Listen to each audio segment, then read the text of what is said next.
Hi friend, హాట్గా స్పైసీగా ఉండే హాట్ చికెన్ ఫ్లేవర్ రామెన్ ట్రై చేద్దామా? ఇది స్పైసీ లవర్స్కి బాగా నచ్చుతుందండి. ముందుగా నేను ప్యాకెట్ కట్ చేసేసుకొని దాంట్లో ఈ నూడిల్స్ తీసిపెట్టు, అలాగే స్టవ్ మీద బాండి పెట్టి దాంట్లో వాటర్ పోసేసుకొని అందులో ఈ నూడిల్స్ వేసేసి కొంచెం గట్టిగా ఉంటాయండి, బాగా ఉడకబెట్టుకోవాలి. చూసారా, ఇట్లా వస్తూ ఉంటాయి. ఇవి మామూలు నూడిల్స్ కంటే కొంచెం గట్టిగానే ఉంటాయి. కొంచెం సేపు బాగా బాయిల్ చేస్తూ ఉండాలి. మీలో ఎంతమందికి స్పైసీ అంటే ఇష్టం కామెంట్ చేయండి. ఇలా బాయిల్ అయ్యే నూడిల్స్ని మధ్య మధ్యలో కలిపి పెట్టుకుంటూ ఉండాలి. చూసారా, ఈ ప్యాకెట్లోనే నాకు స్పైసీ సిరప్ ఇచ్చారండి. ఇది కొంచెం కారం కారంగా ఉంటుంది, దీని ఏముంటుందో తెలీదు.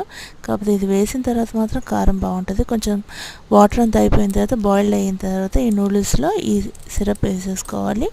చూసారా, అట్లా దీన్ని బాగా కలిపేసేసుకోండి. దీంట్లోనే నువ్వులు, ఇంకో ప్యాకెట్ ఇచ్చారు కదా శాచెట్, దాంట్లోనే నువ్వులు అట్లాగే మిర్చి ఫ్లేక్స్ కూడా ఉన్నాయి. చూసారా, నిజం చెప్తున్నాను, కారం